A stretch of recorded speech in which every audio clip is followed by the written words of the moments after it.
Hey guys, it's Erock, and today I'm going to be showing you the Lenovo ideacenter 510A-15ARR. And okay, it says it's 100 to 240 volt. This particular model is the Ryzen 3 2200G. And it comes with a 128 gigabyte SSD and a little laptop-sized DVD drive. So there is a couple catches with this system. And although it does come with a M.2 SSD, I don't know if it has one of those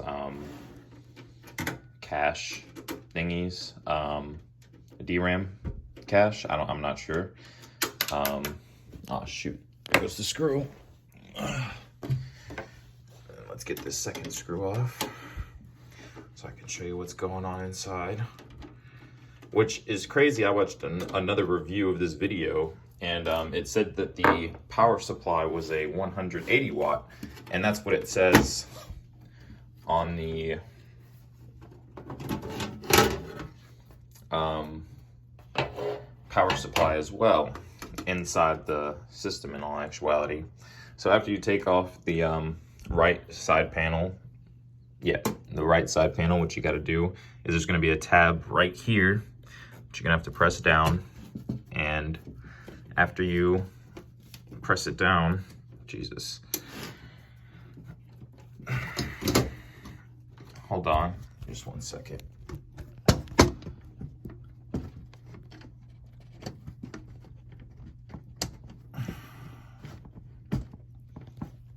Alright, then you gotta take off these tabs.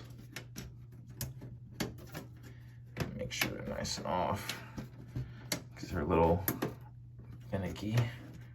There we go.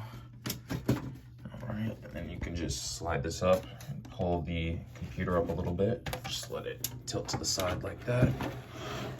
Alright.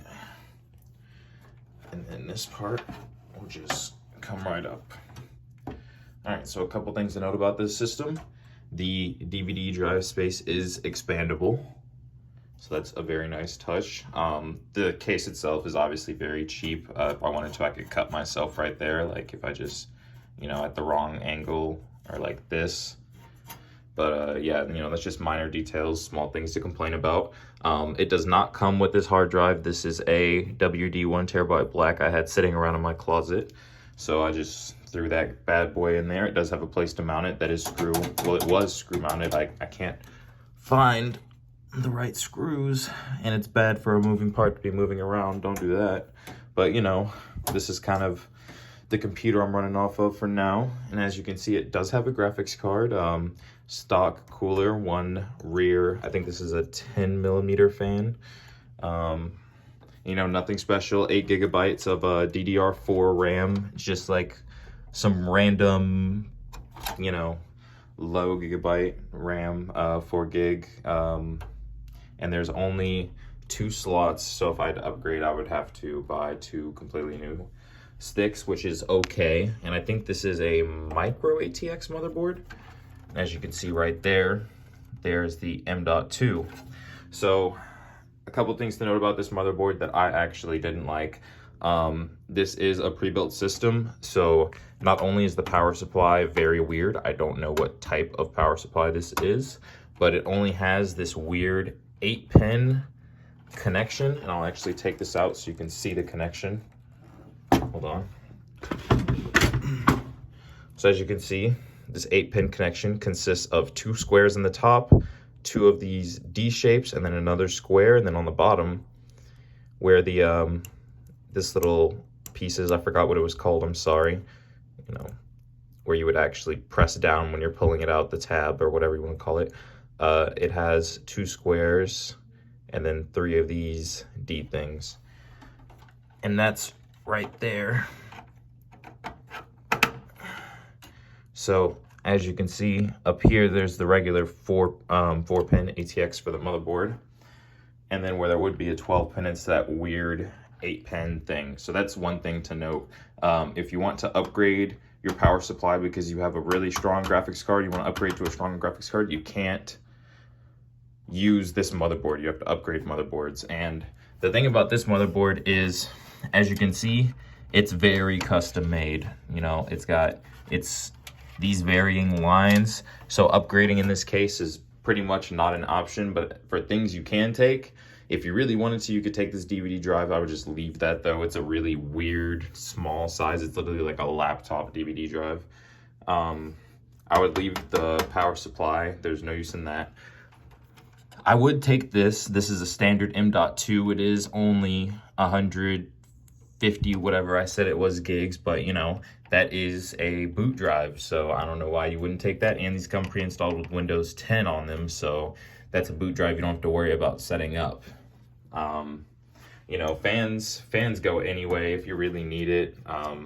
This is an AM4, so if I really wanted to, I could take this, but stealth coolers are like $15 and they're way better.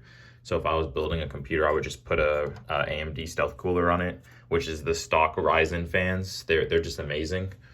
But for my next build, I plan to go Intel for sure.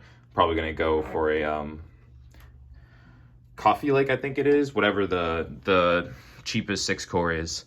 But yeah, as you can see, I went on Facebook Marketplace and I found a 750 to throw in there for $50 US. So this is the little system I'm running.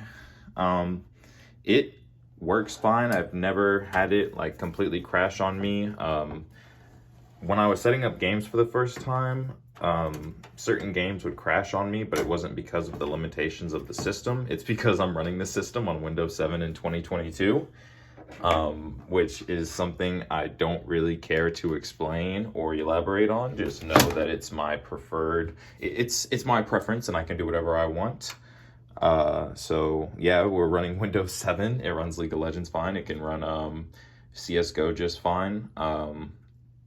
And you know what, I'll just put like benchmarks right after this, so stay tuned.